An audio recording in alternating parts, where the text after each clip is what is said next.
tout bon, c'est parti. Bien, et ben bonsoir à tous. Bonsoir Marie qui arrive. Bonsoir Geneviève que j'ai pas vue. Bonsoir Annie. Voilà, tous les derniers arrivés. Merci de votre présence. Donc ce soir, je vais vous parler d'une expérience qui m'est arrivée en juin 2013. Bon, j'avais déjà fait un témoignage sur cette expérience-là. Et en fait, début juin de ce mois-ci, je suis partie une semaine dans le silence. C'est un cadeau que je m'offre une fois par an, en fait. Je vais me mettre une semaine dans le silence. Et en fait, pendant cette semaine de silence, j'ai vraiment compris une chose qui est importante, c'est de se détacher de son histoire. Et en fait, il y a mon histoire, il y a mon expérience de mort imminente, il y a toutes les douleurs qu'il y a eu derrière, tout ce que j'ai conscience d'être, tout ce que je peux expliquer, tout ce que je peux analyser, etc. Ce moi, ce je, ce que je crois être, en fait, auquel je me suis identifiée, est simplement lié à mon ego, à mon mental. Et en fait, cet ego, il divise. Il divise le je et le soi, l'âme à l'intérieur. Et en fait, il divise mon corps et mon âme. Et lors de cette expérience de EMI, ce qui s'est passé, c'est que vraiment j'ai eu une reliance, une dissolution complète de l'ego. Et ça, j'ai compris ça seulement en début du mois de juin, finalement. C'était marrant parce qu'on a fixé la conférence avec Jean-Paul quelques jours avant que je parte. Et finalement, comme quoi, des fois, les choses, elles sont bien faites. Donc, c'est vrai que je vais vous parler un tout petit peu de cette expérience, mais c'est surtout ce que j'ai envie de vous parler ce soir, et ce qui me semble le plus intéressant finalement, c'est de vous parler de ce que ça m'a apporté, de ce que ça a changé déjà dans ma vie. Et je dis déjà parce que je pense que je ne suis qu'au début des découvertes finalement. Et ça me semble plus juste, voilà, de vous parler ça ce soir. Donc, ce que ça m'a apporté, entre autres, c'est d'aller vers l'essentiel, d'être honnête avec moi-même, d'enlever tous mes masques. Alors, c'est ce que je fais cette année, en tout cas en faisant cette conférence, finalement, c'est ça que je fais, je dévoile qui je suis réellement. Ça m'a appris à vivre dans le cœur, même si j'ai déjà ce côté empathique à la base. Là, je suis, je dirais, reliée à autre chose. Ça m'a vraiment appris à comprendre le mental, l'ego et tous les conditionnements dans lesquels finalement on peut tous être. Ça m'a appris aussi à donner du sens à ma vie en écoutant, en apprenant finalement à écouter la voix de mon âme. Et j'ai compris aussi l'importance de la spiritualité dans ma vie à moi en tout cas. Et de l'importance des expériences, de vivre et de faire des expériences et non pas d'aller chercher des explications dans les livres, dans les choses comme ça, parce que finalement c'est encore nourrir le mental. Et finalement cette expérience, elle m'a permis de passer de la tête au cœur, on va dire ça comme ça. Donc voilà, on va faire la conférence en 2 temps, donc je vais vous parler, voilà, je vais vous faire un résumé finalement de cette expérience. Après, si jamais il y a des questions, ben coucou Didier Rosy, je répondrai aux questions et après je veux vraiment développer cette partie de ce que cette expérience m'a apporté. Donc en fait, voilà, je pense que, donc on était au mois de juin 2013, je pense qu'il faut remettre le contexte parce que je pense que cette expérience de mort imminente a été colorée par l'expérience que j'avais déjà, en sachant que j'ai été élevée chez moi on parlait de la mort comme de la pluie et du beau temps, c'est pas courant. J'ai une maman qui était infirmière et qui a fait beaucoup d'accompagnement en fin de vie. Et très jeune, en fait, ben, voilà, elle ramenait des livres à la maison, et comme j'adorais lire, j'aime toujours lire, mais voilà, à l'époque, j'aime énormément lire. Et je me rappelle d'un premier livre que j'ai lu, c'était La Source Noire de Patrice Van der Sel. Et ce livre-là, en fait, a provoqué chez moi, il m'a ouvert en fait à d'autres réalités, voilà, à une possibilité de la survivance de l'âme. Donc, et après, en fait, je me suis passionnée un petit peu pour tous ces sujets-là. Et donc, en allant me faire opérer, donc à la base, je vais à l'hôpital me faire opérer d'un banal fibromutérin. Je dis banal parce que pour moi, en tant qu'ancienne infirmière, c'est vraiment une opération courante. Donc, et je me rappelle très bien, le long du chemin, c'est mon mari qui conduisait, et j'ai une simple pensée qui me traverse l'esprit. Et je pense en fait, bah tiens, je vais avoir une anesthésie. Certaines personnes, quand elles ont des anesthésies, elles font des MDE, des expériences de mort imminente. Et bah, moi, je veux pas mourir, mais si je peux aller voir ce qu'il y a de l'autre côté, ça me ferait vraiment plaisir en fait d'avoir, voilà. Donc ces pensées m'ont vraiment traversée, mais j'en ai parlé à personne parce que c'est juste une pensée qui passe, quoi. Donc voilà. Physiquement parlant, l'expérience a été très très très difficile. Je suis passée au bloc opératoire 4 fois en 9 jours. J'ai été transfusée 2 fois. J'ai fait 15 jours d'hôpital. Et quand je suis rentrée de l'hôpital, j'ai dormi jour et nuit pendant 11 jours. Donc le mois de juin 2013, en gros, je ne l'ai pas vécu. En tout cas, pas dans ce monde-ci. Le mois de juillet, j'ai commencé à physiquement de nouveau reprendre vie, on va dire ça comme ça. Donc l'expérience en elle-même s'est passée la veille de la 4e intervention. En fait, la veille de la 4e intervention, le chirurgien gynéco qui me suivait est venu et il est resté 45 minutes, ce qui est vraiment pas anodin. Voilà, en général, les médecins dans les chambres des patients, ils restent quelques minutes. Hein. Donc, et dans la pièce, il y avait mon mari, il y avait mes parents, et là, il nous explique qu'ils ne comprennent rien à la situation. Tous les examens montrent que je saigne encore. En gros, j'avais un taux d'hémoglobine à 14, ce qui est déjà beaucoup. Donc, heureusement, je pars d'un bon taux à la base. Et j'étais descendue à 7, et voilà, c'était un taux critique. Et en gros, il nous explique qu'il n'y a pas le choix. Je me rappelle très bien de sa phrase, il m'a dit « Je ne peux pas vous regarder vous saigner sans intervenir. Donc on n'a pas le choix, on va vous reprendre une 4e fois au bloc opératoire. Je sais que c'est pas drôle, mais il faut qu'on aille voir ce qui se passe. » quoi. Et il me dit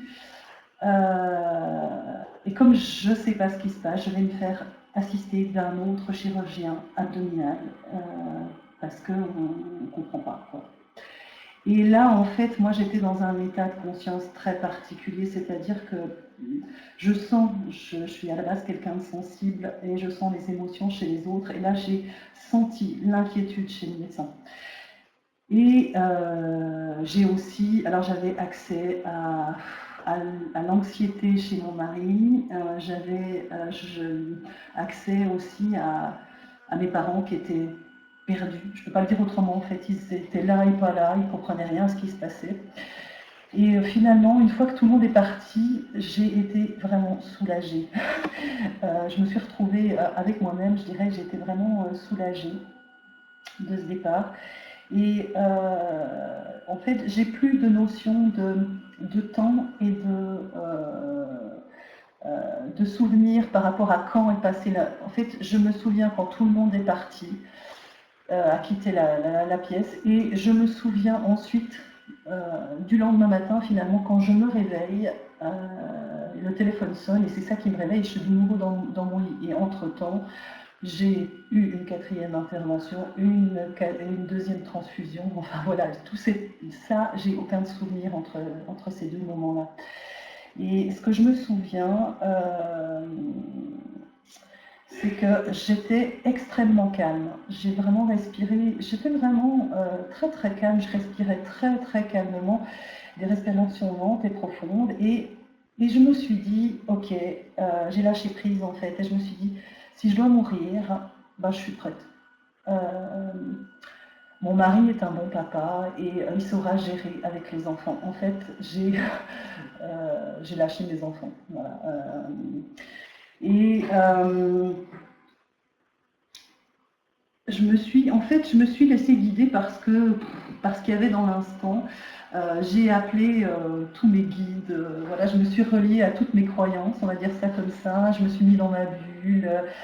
J'ai béni mes cellules, j'ai béni mon corps. Et d'un seul coup, en fait, je me suis retrouvée dans une immense lumière. Un amour qui est pas définissable avec des mots terrestres. Je peux pas le dire. Il y a pas, en fait, le mot amour n'est pas assez fort pour ce qu'on peut ressentir en fait dans cet état-là. En fait, cette lumière, cet amour, c'est quelque chose de vivant. Et d'un seul coup, en fait, j'ai vu mon corps en fait dans le lit. Et je me souviens très bien que ça m'a même pas choqué en fait de voir ce corps dans le lit. À un moment donné, j'ai vu un aigle, en fait, très clairement, qui tournait au-dessus de mon corps, au-dessus de mon lit, en fait. Et je me souviens que je me suis entendue penser, tiens, il faudra que je demande à Sébastiana quel est son animal de pouvoir. J'ai une amie qui fait des soins chamaniques et d'avoir vu cet aigle, en fait, j'ai pensé à elle. Et ce qui était étonnant, c'était j'ai eu une pensée. Et ça m'a surpris de pouvoir penser, en fait. Ce corps, en fait, c'était pas moi.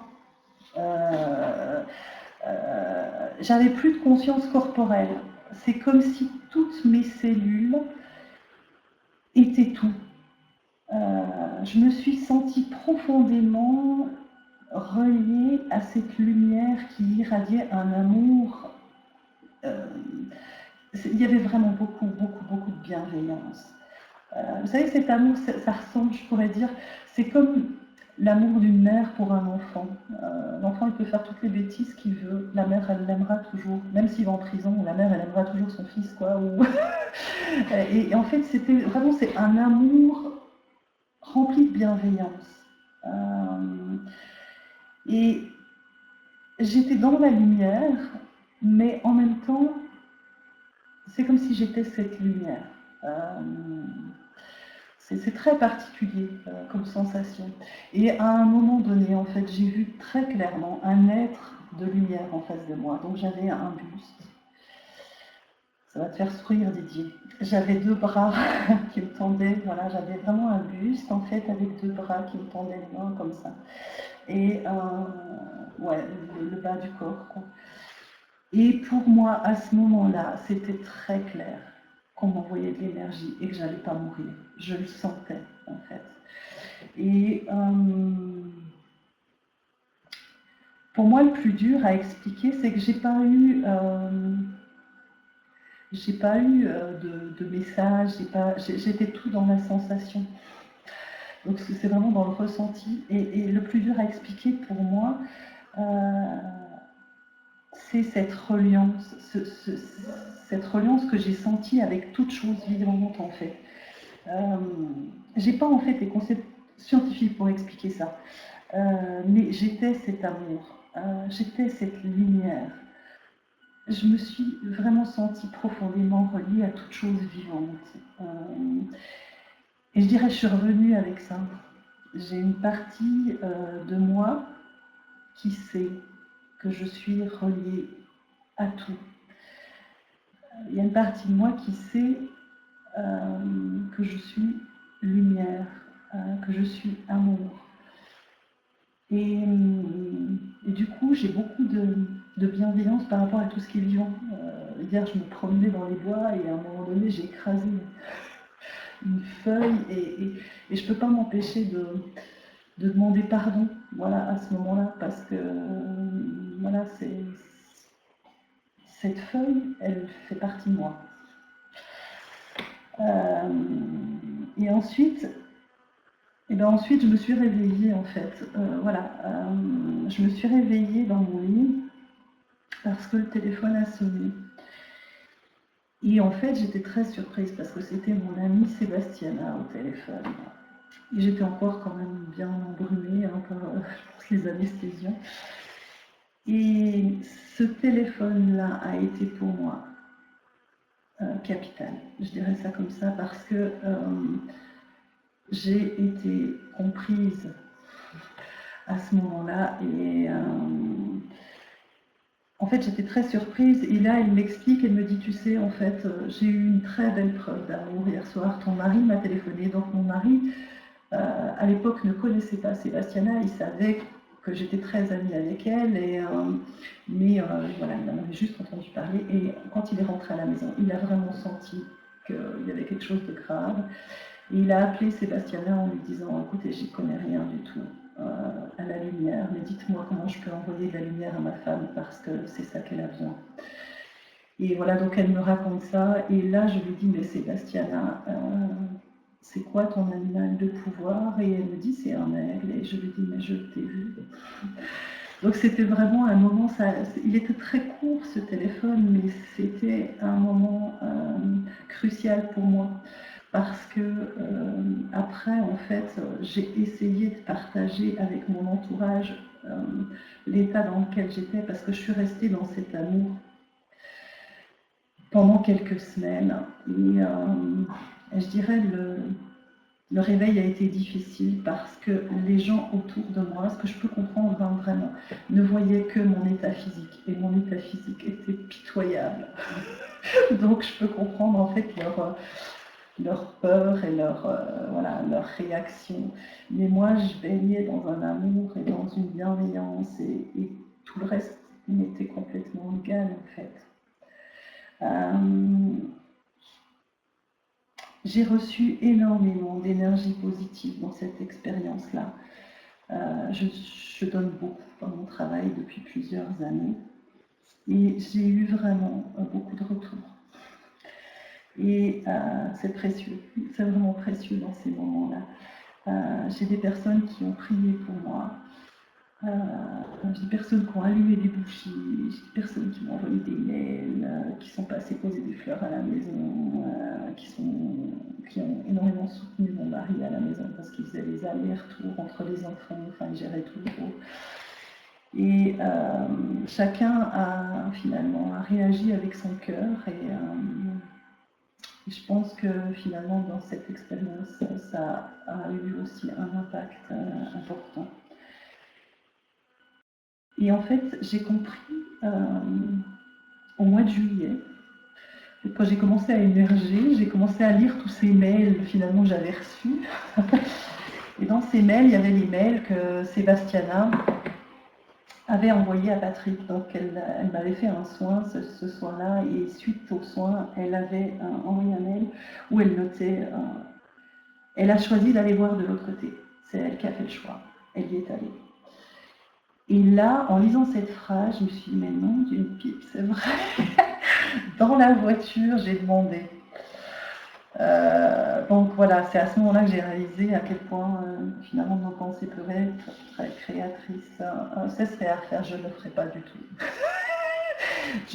Aussi belle est l'expérience. Physiquement, j'ai mis beaucoup de temps à m'en remettre. Voilà, donc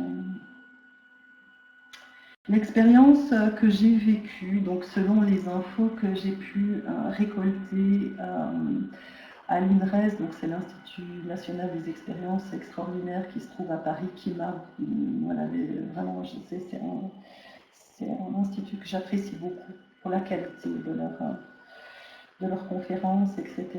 Et j'ai aussi pas mal lu sur l'Association internationale des études proches de la mort. C'est vraiment l'association de recherche liée aux EMI.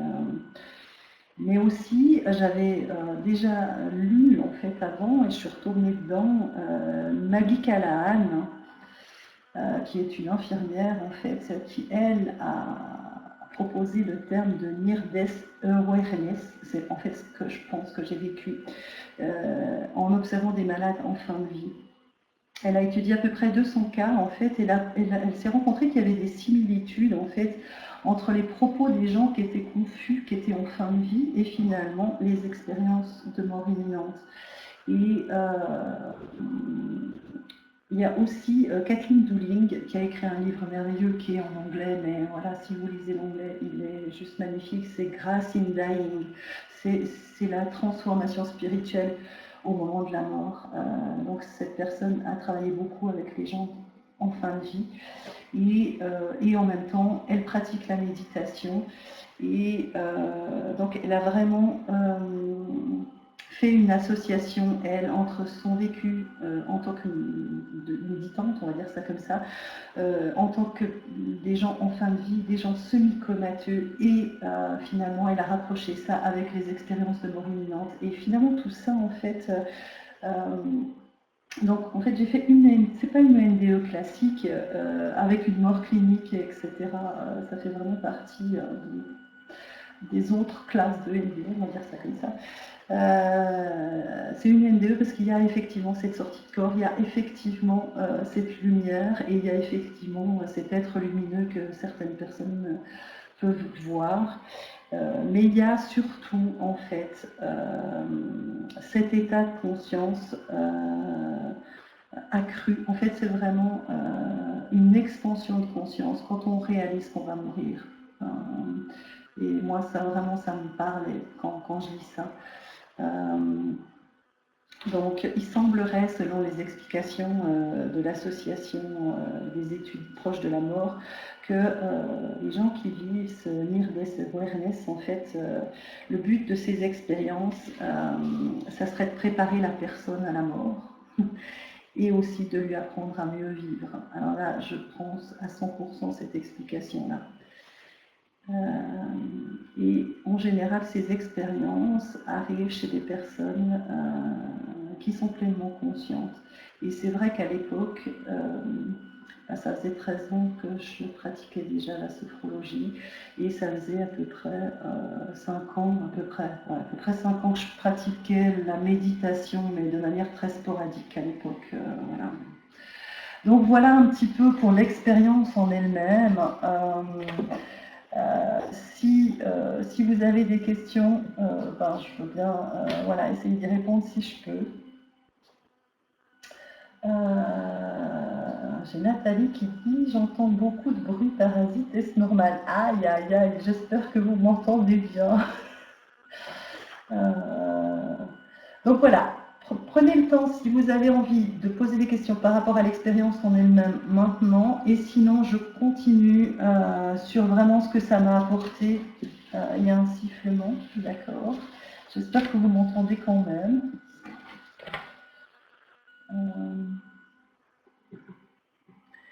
Voilà, s'il n'y a pas de questions, je vais continuer, mais le son est correct pour moi. Parfait. Bon, et bien c'est parfait. Waouh! Alors on va continuer s'il n'y a pas vraiment de... On fera les questions tout à la fin, si on n'a pas pour l'instant. Alors, qu'est-ce que ça a changé dans ma vie? Je dirais, j'ai presque envie de dire beaucoup de choses. Cette expérience-là, elle m'a vraiment permis d'aller à l'essentiel. Et je dirais que le mot essentiel, on peut l'écrire en 2 mots, essence et ciel. Mais je suis totalement en fait détachée du matériel. Alors, je l'étais déjà un peu à l'époque, mais là, franchement, je peux tout faire ce que j'ai, je m'en fous, c'est vraiment pas ça. Vraiment, il y a un total détachement par rapport au matériel. Et j'ai une notion à l'argent qui a complètement changé aussi. Voilà, je suis complètement aussi détachée de l'argent.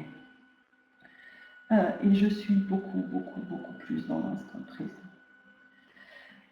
Ma relation au système a complètement changé. Ma relation à la société dans laquelle nous avons été conditionnés. Par exemple, la notion de réussite, ça a vraiment plus d'importance pour moi. je m'en fous de réussir ma carrière, je m'en fous, voilà. Ce qui est important pour moi, c'est surtout d'aimer profondément les autres. Et en les aimant, je les aide. Pour moi, en fait, l'amour est le lien. L'amour est le lien pour tout. Et autant c'est difficile pour moi d'expliquer ce que j'ai ressenti en étant relié, je vais dire, au grand tout, autant pour moi vraiment ce lien d'amour est vraiment le trait d'union entre tout. J'ai lu une phrase il n'y a pas longtemps, mais je ne sais plus où. C'est « Je suis dans ce monde, mais je ne suis pas de ce monde-là ». C'est vraiment l'impression que j'ai maintenant. C'est-à-dire j'ai un pied dans le système, j'ai un pied là, mais je ne fais pas partie de ce monde-là. Voilà, c'est très clair. Ça m'a appris aussi à vivre dans le cœur, à mettre en pratique des valeurs d'amour, des valeurs de partage, de bienveillance, d'entraide,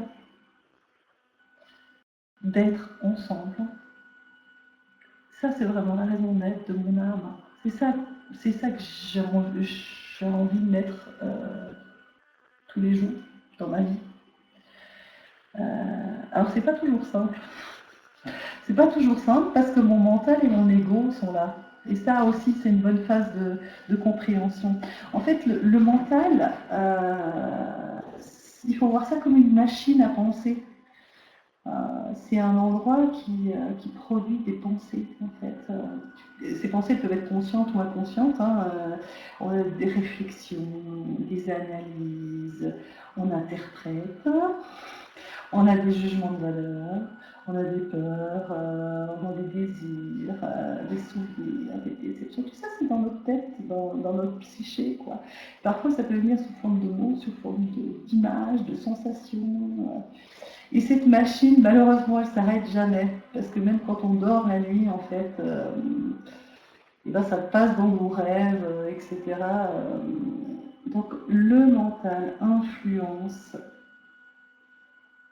le conscient et l'inconscient. Le mental a vraiment une grande part d'influence dans tout ça. Et en fait, on est totalement programmé. Cette mécanique, elle n'est pas libre du tout. On est conditionné. Programmé, formaté. Alors ça, c'est vraiment quelque chose que j'ai compris aussi ces dernières années. Et cette machine à penser, elle peut fonctionner harmonieusement, je dirais. Et puis des fois, ça peut déconner aussi. Et c'est là qu'on rentre parfois dans des situations pathologiques, quand on peut avoir des idées obsessionnelles, ces idées qui reviennent sans cesse dans notre tête. Là, ça commence à dérailler. Et en fait, donc début juin, j'ai vraiment compris début juin, que mon histoire, mon expérience de Noël, tout ce que je peux expliquer par rapport à ça, tout ce que je peux analyser, c'est ce que j'ai conscience. Ça fait partie en fait de mon mental et de mon ego, donc on en a besoin. Moi j'en ai besoin parce que si j'ai pas mon ego, là je peux rien vous expliquer de tout ça. Mais quand même, en fait, c'est vraiment important de passer de là à là, de passer de la tête au cœur. Et en fait, j'arrive vraiment à faire le parallèle finalement avec les moments où je me mets totalement dans le silence. Si j'observe mes pensées, en fait, si j'observe mes pensées quand je suis dans le silence, en fait, je me rends bien compte que c'est pas moi qui décide mes pensées. Elles vont, elles viennent sans cesse et voilà, je me rends bien compte, c'est pas moi qui les décide, quoi. Et en fait, notre mental, il est conditionné par rapport à notre famille, suivant déjà le pays où on est né, le système scolaire. Mon Dieu, je vois avec mes enfants, quel conditionnement le système scolaire.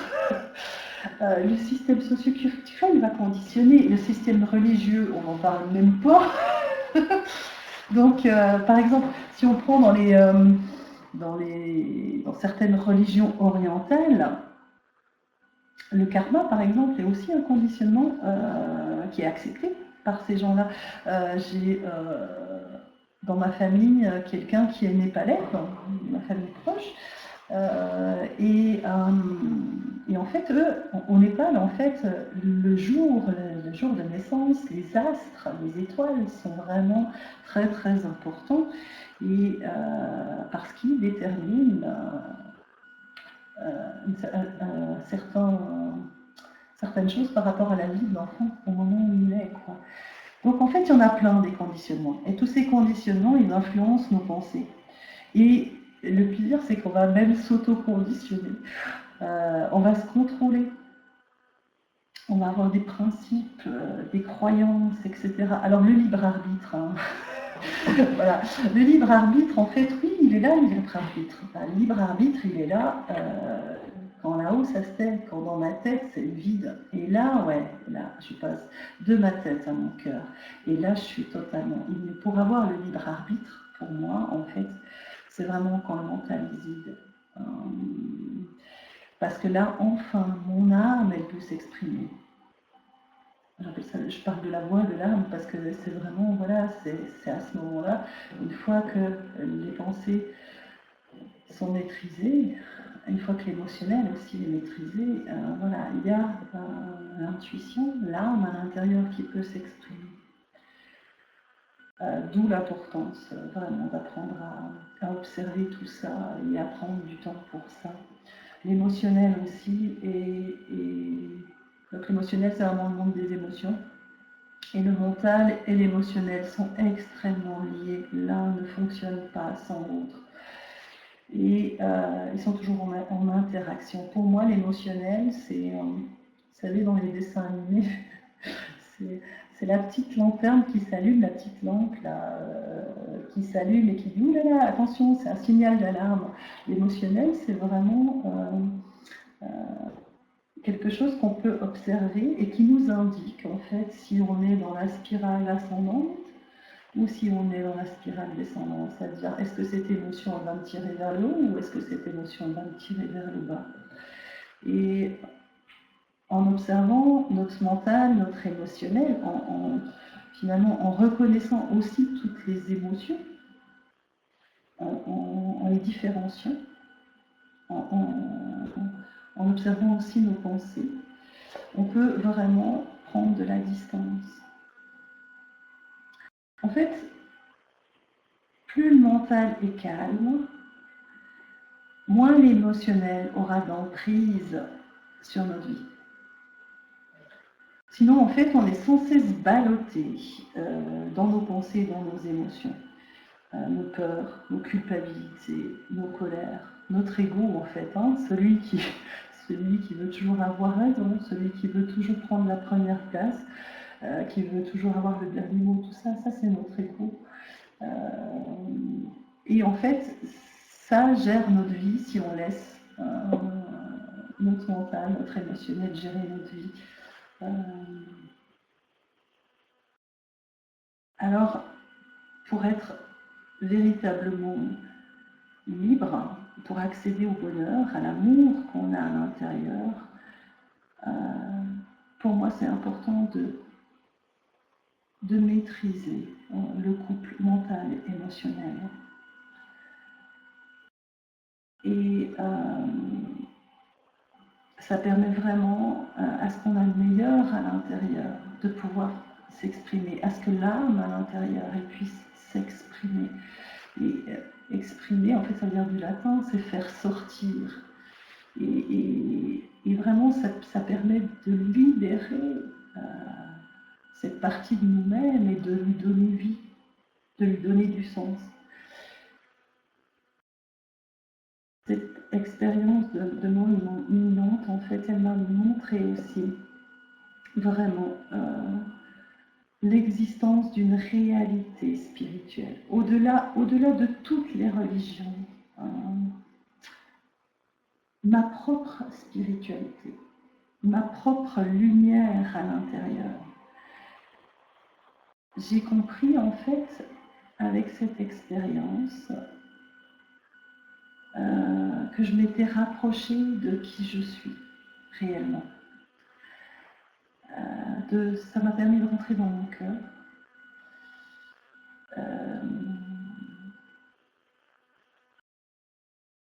Vraiment pour découvrir l'être à l'intérieur.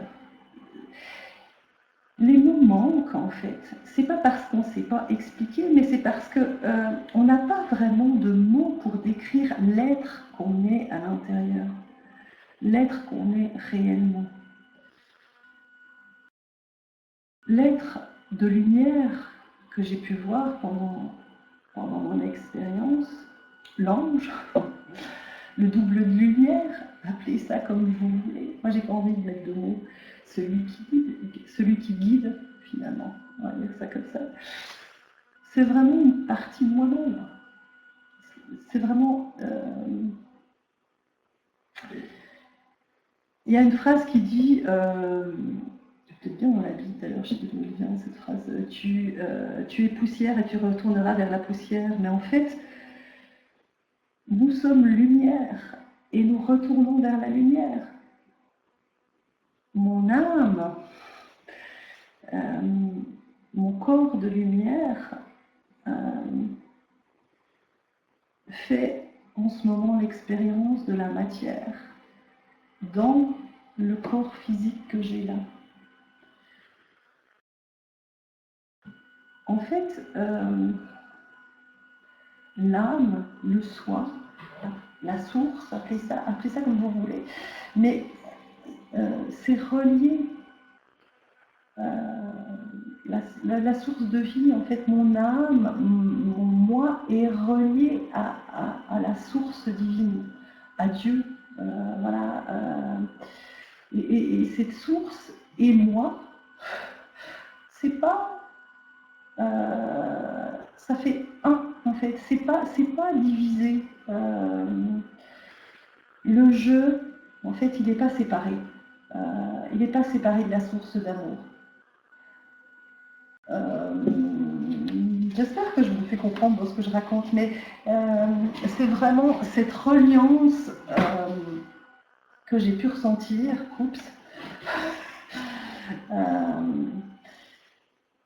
C'est comme ça que je l'exprimerai, à travers cette spiritualité-là, à travers cette spiritualité que j'ai à l'intérieur.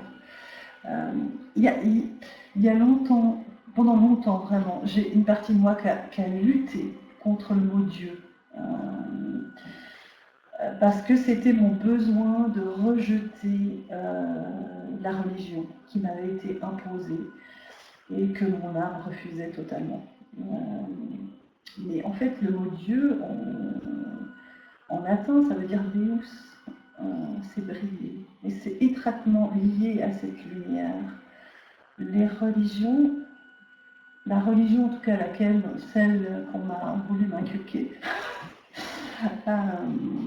décrit Dieu comme un bonhomme qui fait le bien et qui fait le mal. Il n'y a que l'homme en fait qui crée ces notions de bien et de mal. Les religions en fait elles nous ont fait croire qu'il fallait se relier à un Dieu à l'extérieur. Mais ce Dieu-là, il est déjà en moi. Il est en nous. On peut être profondément athée et profondément spirituel. Alors, c'est clair que certains vont utiliser Bouddha, Jésus, Allah pour se relier à cette partie divine. Ben, pourquoi pas? Pourquoi pas? Chacun va se relier à la manière qu'il a envie.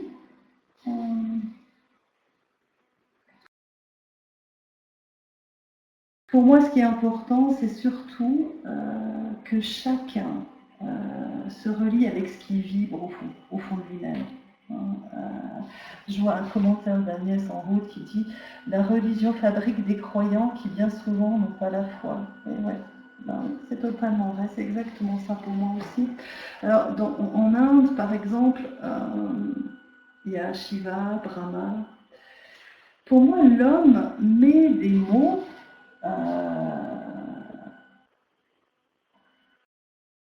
sur ce qui est innommable. C'est pour ça en fait finalement que dans toutes les personnes qui racontent leur expérience de mort imminente ont beaucoup de mal à exprimer parce qu'il n'y a pas de mots, on n'a pas de mots sur Terre pour exprimer ce qu'on a vécu. Tellement cet amour, cette bienveillance,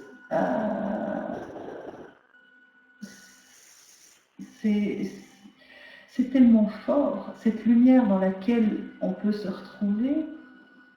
Moi, j'arrive pas à décrire ce que. Pour moi, cette lumière, elle était vivante. Voilà, si je décris, je vais dire, ben, cette lumière, elle était vivante. Et mes cellules, elles étaient connectées à ce vivant-là. Et cet amour, j'étais autant cet amour que je le recevais. Alors, je lis en même temps les commentaires. Les mantras permettent de contrôler le mental. Alors oui. Les mantras sont une belle découverte pour moi et pour moi ça a été la technique de méditation qui m'a permis vraiment et qui me permet encore et toujours de maîtriser mon mental. Et d'autant plus que les mantras permettent de ressentir la vibration. Plus on travaille avec les mantras, plus on ressent la vibration à l'intérieur et plus on peut utiliser son propre corps comme un outil. Et j'ai Denis qui dit, lorsque l'homme est persuadé que Dieu est à l'extérieur de lui, il devient vulnérable. Et bien sûr, les religions ont bien... oui, Denis. Alors, Agnès qui répond, oui, Denis, mais c'est ce que la religion nous fait croire. Et bien voilà, c'est exactement ça, quoi. Pour moi, chacun d'entre nous a ses propres mots pour désigner cette réalité. Cette réalité, elle existe. Moi, je ne peux pas dire ce que c'est, j'ai même pas envie de mettre de mots, de mots sur cet être de lumière que j'ai vu, sur cette lumière. Cette réalité, elle est là, ça c'est très clair. Elle existe. Et puis chacun va trouver ses propres définitions. Pour moi, le mot enferme. Et maintenant que mon âme a pris sa liberté, j'ai pas du tout envie d'enfermer ces choses-là. Et par contre, je ressens profondément l'énergie qu'il y a derrière. L'énergie d'amour, je la ressens. Et si je vais chanter un mantra, par exemple, si je prends un mantra bouddhiste ou un mantra tibétain ou un mantra chrétien, peu importe, l'énergie qu'il y a derrière, ouais, je la sens. Voilà, et ça, c'est. Je ne sais pas si c'est mon expérience de mort imminente ou si c'est les mantras ou si c'est un tout qui fait que j'ai accès à cette vibration-là. Et c'est ça qui me nourrit maintenant, vraiment. Alors, je lis en même temps. Alors, Agnès qui nous dit que pour moi, c'est la vibration d'amour parfaite. Ben oui. Et Denis, crois-tu vraiment qu'il y a besoin de mots? Non, il n'y en a surtout pas besoin. Depuis le début de cette conférence, nous sommes tous connectés. Je confirme que l'énergie est là. Merci.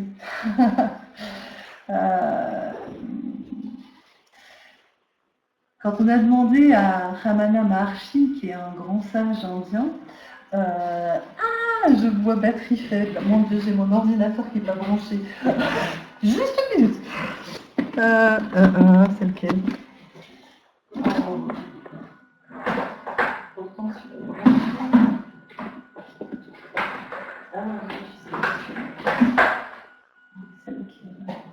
Je me demande juste une minute parce qu'on a j'ai pas le câble. Alors, j'espère que celui-là est branché. Hop là, j'espère. Non, je ne rentre pas. Alors, je vous demande juste 2 secondes. Je vais chercher le bon câble.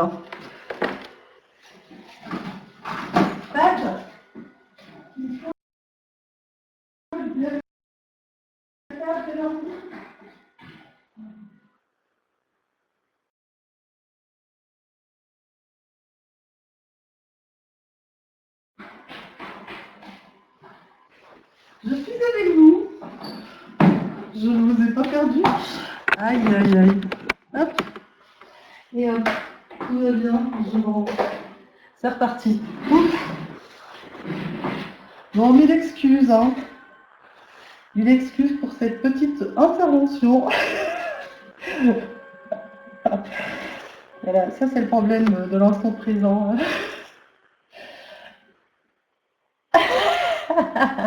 J'adore. Merci Sandrine. Étonnant comme la réalité nous rattrape. Juste parfait, on t'aime. Ok.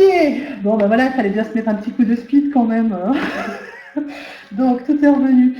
Oui, alors je vous disais, quand on a demandé à Ramana Maharshi, qui est un grand sage indien, où il allait, où il allait aller en fait après la mort, il a juste répondu: je vais là où je suis depuis toujours.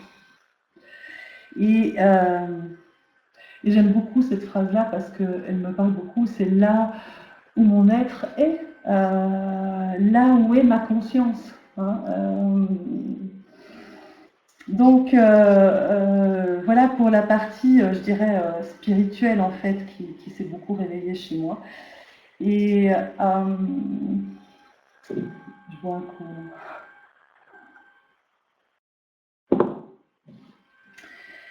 Que m'a montré aussi cette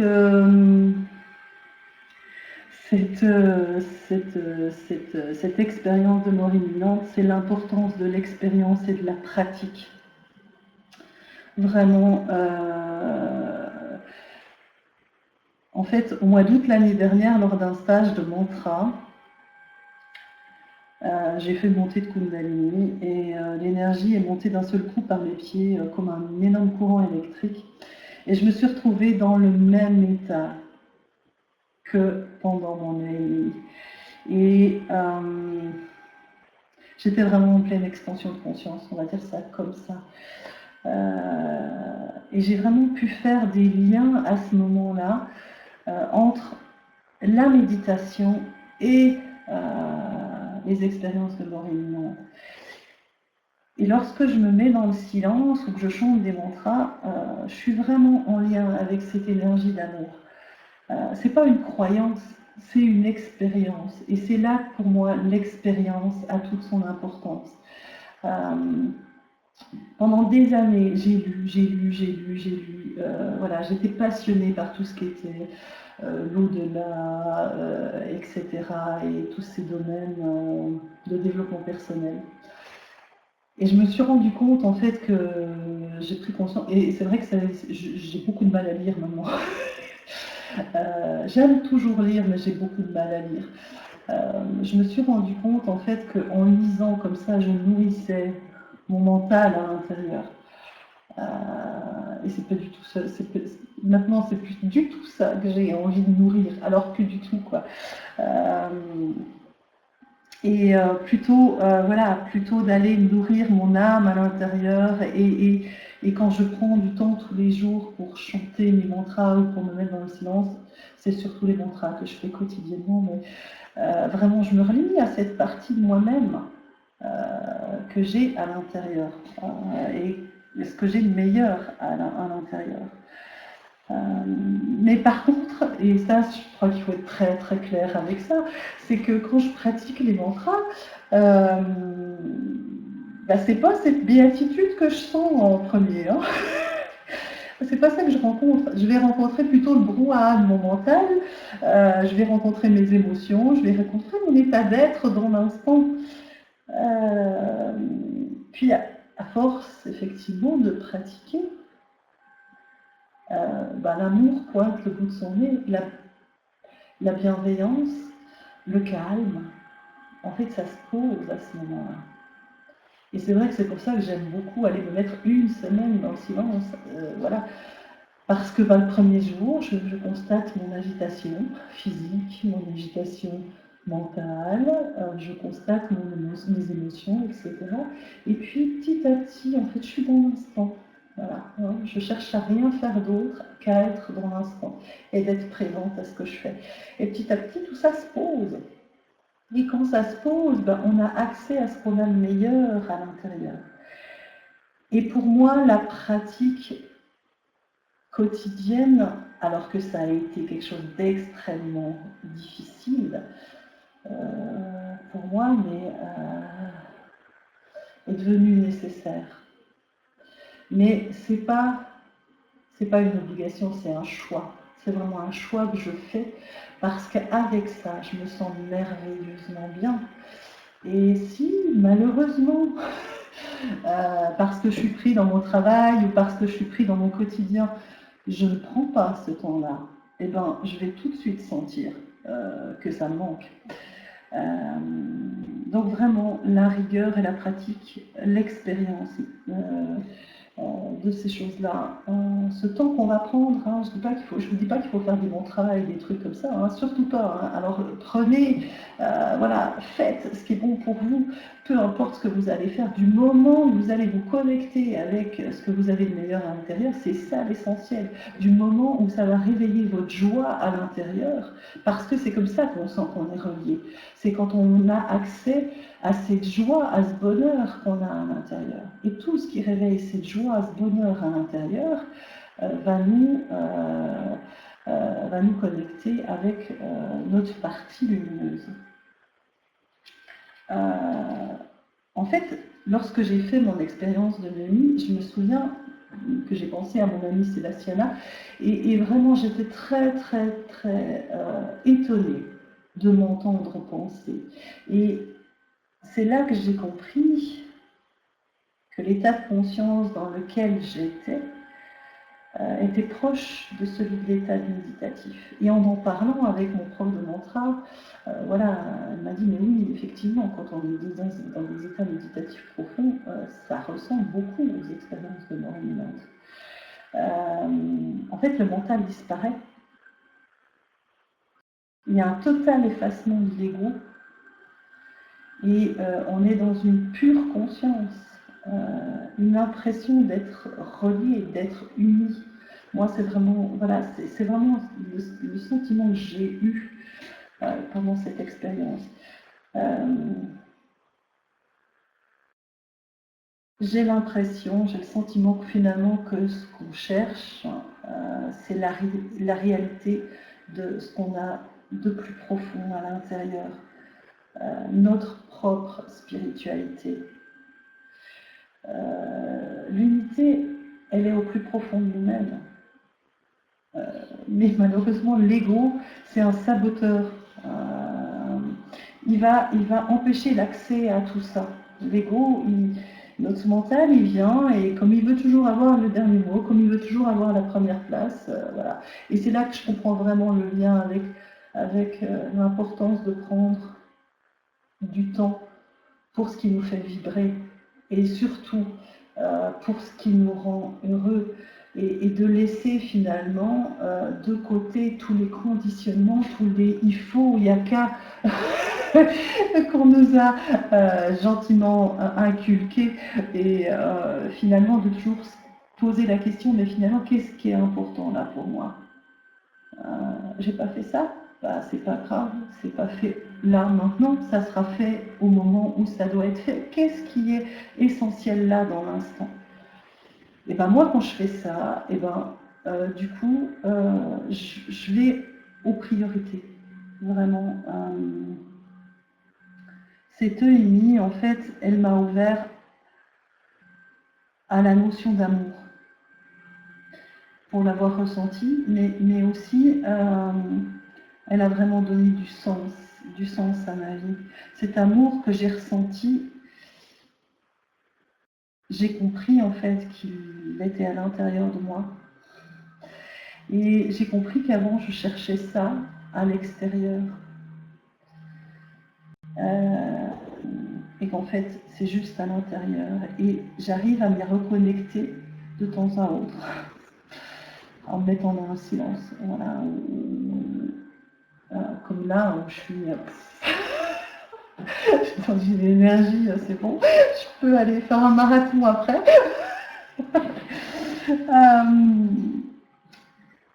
J'apprends en fait tous les jours en fait, j'apprends de plus en plus à être honnête avec moi-même, à enlever tous les masques, tous les conditionnements que j'ai pu avoir, pour aller, même pas pour aller, c'est pour être simplement qui je suis. Pour me respecter, pour m'aimer. Et je dirais que j'ai un seul but en faisant ça. C'est d'aimer et de respecter profondément les autres. Plus je prends soin en fait de mon intérieur, de mon âme, de ma partie divine, plus je m'aime, plus je suis consciente que l'être au fond de moi, de sa présence, plus j'arrive en fait à être dans la bienveillance avec moi-même, plus je suis dans la bienveillance avec les autres. Et pour moi, prendre soin de mon intérieur est capital. Et j'ai conscience que si je prends soin de mon intérieur, je prends soin aussi des autres. Je prends soin aussi du monde. Plus on est en paix à l'intérieur, plus on est en paix dans sa tête, plus on est en paix dans son cœur, plus cette réalité-là s'installe dans notre quotidien. Et plus on va faire tout ce qu'il faut pour que cette réalité-là s'installe dans notre quotidien. Ciao Olivier. Merci de ton énergie. Profondément. Et en fait, Didier nous dit l'orage à Lyon monte et il y a beaucoup d'éclairs. Je préférais pas mon ordinateur. Belle soirée. Merci à toi de ta présence. Donc, je vais vous dire ça. Avant, en fait, mon âme, elle était comme un oiseau en cage. Elle se sentait enfermée dans un système de croyances, dans des conditionnements qui n'étaient pas du tout les siens. Et en fait, cette expérience, elle m'a permis d'ouvrir la cage. Ça me rappelle en fait une chanson que ma maman elle me chantait quand j'étais petite.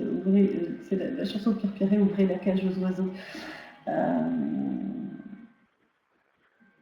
Et ben, j'ai presque envie de vous dire, ouvrez la cage, ouvrez votre cage et laissez en fait l'ange qui est à l'intérieur, l'être de lumière qui est à l'intérieur, l'être d'amour qui est à l'intérieur déployer ses ailes. Et c'est vraiment, voilà, c'est vraiment tout ça. Ah, Audrey, Denis vient de me prévenir également qu'il y avait de l'orage chez lui, il a quitté sa connexion. Ok, bon, ben, ceci dit, j'en arrivais à la fin de ma conférence et de ce que je voulais vous expliquer. Maintenant, si vous avez des questions, n'hésitez pas à les poser dans le chat. Je vais juste prendre 2 minutes pour allumer la lumière, sinon on ne va plus se voir du tout.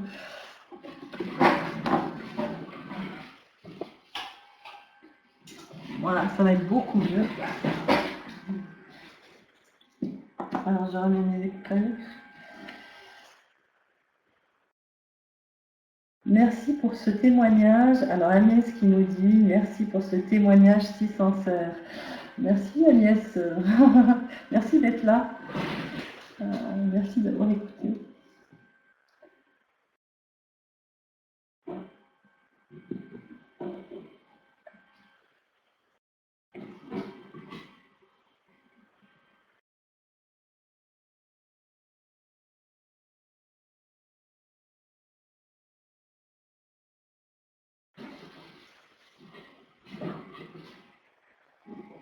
Donc si vous avez si vous avez quelques points que vous avez envie que je précise, n'hésitez pas parce que c'est vrai que C'est pas facile de parler derrière un ordinateur. Je sais que vous êtes en lien avec moi. Je sais que l'énergie est là, c'est vrai, parce que je la sens. Je vais remonter, hein, il y a quelques messages que j'ai ratés.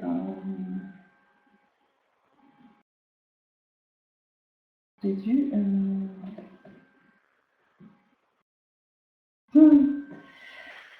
Alors, il y a Daniel qui dit: Je comprends très bien intellectuellement et j'apprécie, mais comment faire avec un mental trop présent? Alors, j'ai aussi un mental très présent et très fort, Daniel. Et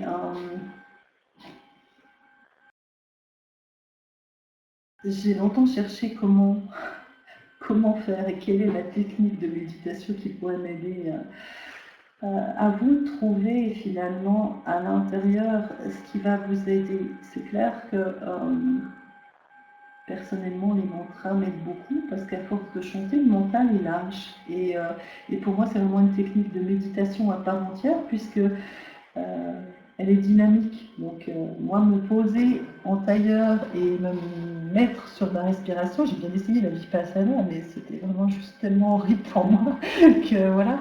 C'est vrai que les méditations actives d'Osho m'ont beaucoup plu parce que c'était en mouvement. Après, on peut très bien déconnecter aussi en faisant du sport. Mais ça dépend vraiment des gens. Je dirais, observez dans votre vie ce qui vous rend heureux. Suivez votre joie. Ça, c'est la phrase de mon prof de mantra. Mais, ce qui nous met en joie, en fait, nous montre le chemin. Donc, observez ce qu'il y a dans votre quotidien, ce qui réveille la joie au fond de vous, et faites-le. Voilà. C'est un peu ce que je peux vous répondre. Alors, Annie qui nous dit: est-ce qu'il faut passer par ce phénomène pour arriver à se trouver? Ben, j'espère pas. J'espère pas. Je pense que, en fait, je pense qu'avant cette expérience de mort imminente, j'étais déjà dans ce chemin-là. En fait, ça a juste accéléré les choses, hein, c'est tout. J'étais déjà dans cette recherche. Pour moi, la recherche qu'on a, c'est vraiment d'aller se relier à cette partie, à ce qu'on a de meilleur à l'intérieur, de se relier à cette partie divine à laquelle on est.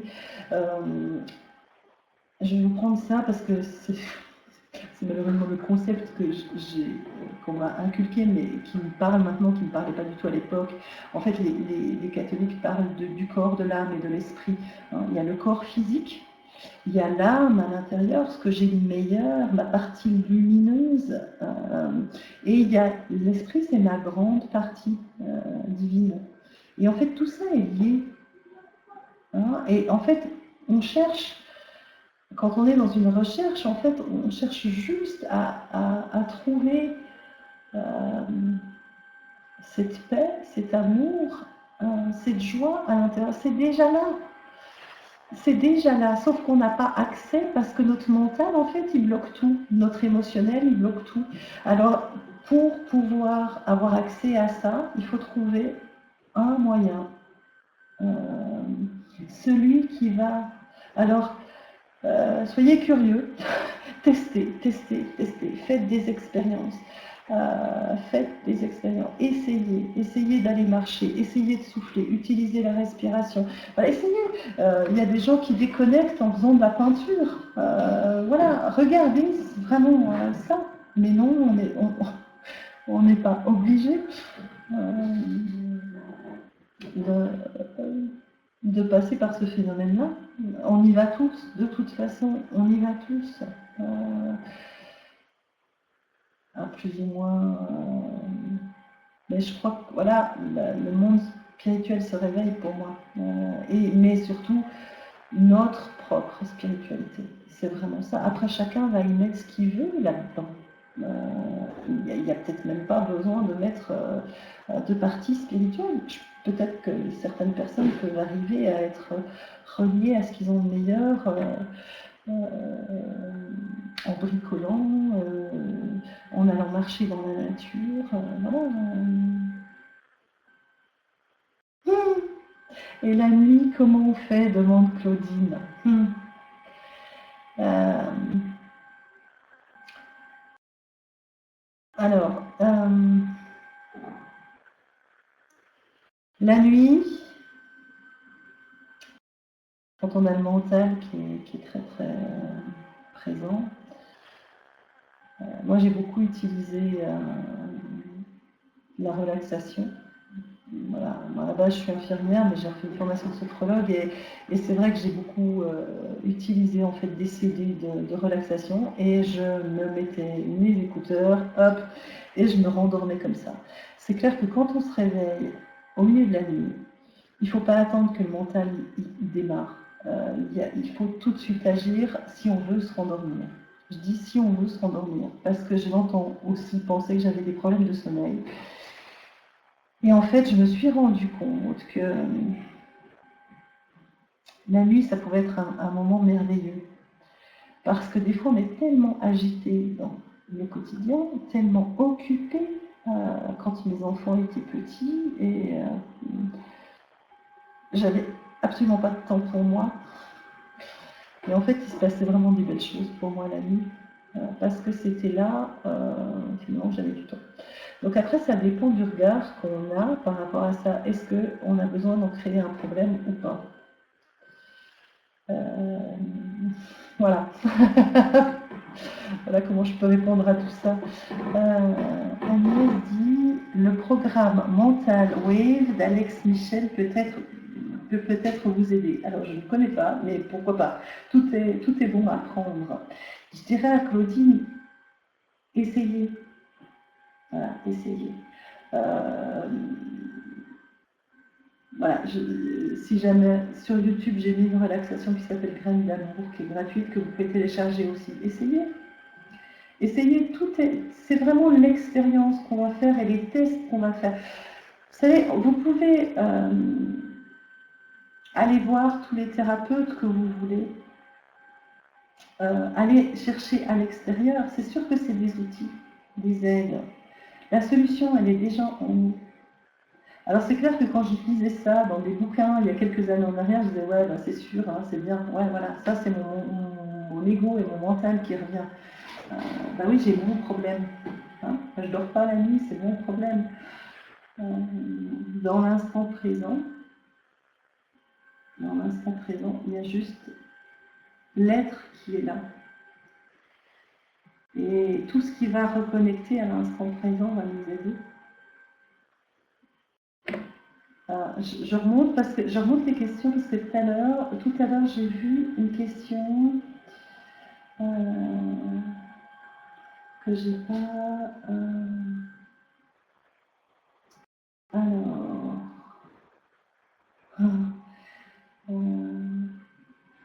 alors j'ai Agnès qui me posait la question, est-ce devenu un besoin parce que pour maîtriser les émotions, le mieux à mon avis est la respiration.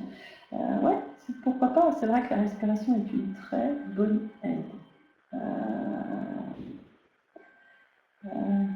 C'est vraiment un outil, notre corps est un outil. Notre corps nous aide, notre corps nous donne des indications. Et la respiration, l'avantage, c'est qu'on l'a toujours sur nous. Et c'est vrai que moi, je l'utilise beaucoup. Je souffle quand ça va pas, je souffle ce qui va pas, je respire, etc. Ouais. Et Sandrine qui posait la question, est-ce que tu atteins cet état de plénitude quotidiennement? Coucou Sandrine. Est-ce que j'atteins? Non. Non, sincèrement, non. Est-ce que j'atteins cet état de plénitude? Non. Non, il faut vraiment que je prenne le temps. Ça dépend de ce que je vis dans ma journée. Je dirais que le temps que je prends dans la journée, donc pour me relier, je dirais que l'intensité, elle est liée au temps que j'y passe. Donc si j'y prends beaucoup de temps, je vais sentir l'intensité qui augmente, mais c'est souvent ce qui se passe dans mon quotidien qui va faire que cette reliance, elle est là. Donc c'est vrai que suivant ce que je fais, voilà, il y a des moments où ça se présente et où c'est très fort, mais non, malheureusement, j'aimerais tellement que ça soit tout le temps là. Alors peut-être qu'un jour, à force de pratiquer, mon mental va vraiment me lâcher, mon ego aussi. Mais en même temps, bah voilà, si j'avais pas mon mental pour vous parler ce soir et mon ego, j'y arriverais pas, quoi. Donc voilà.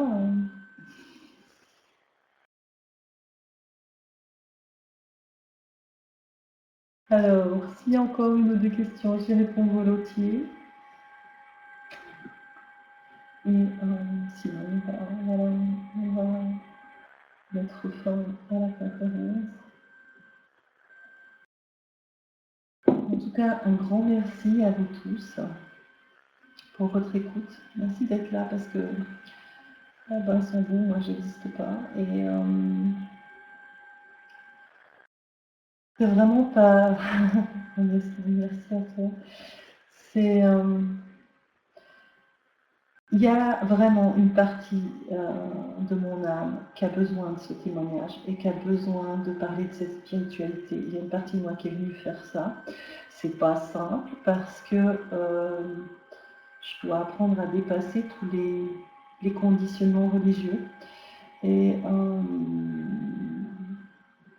mais ouais, ce que je ressens là en ce moment, c'est fort et je sais que je suis sur mon chemin dans tout ça, quoi.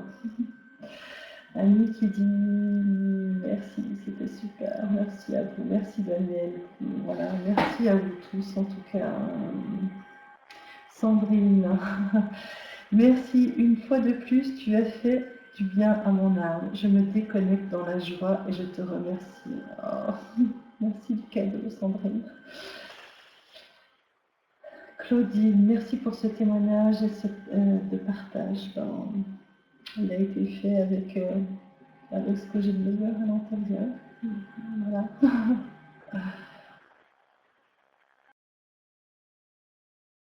Je vous souhaite une bonne soirée. Peut-être une autre fois. Voilà. Bonne soirée à vous tous. Merci Geneviève et au revoir.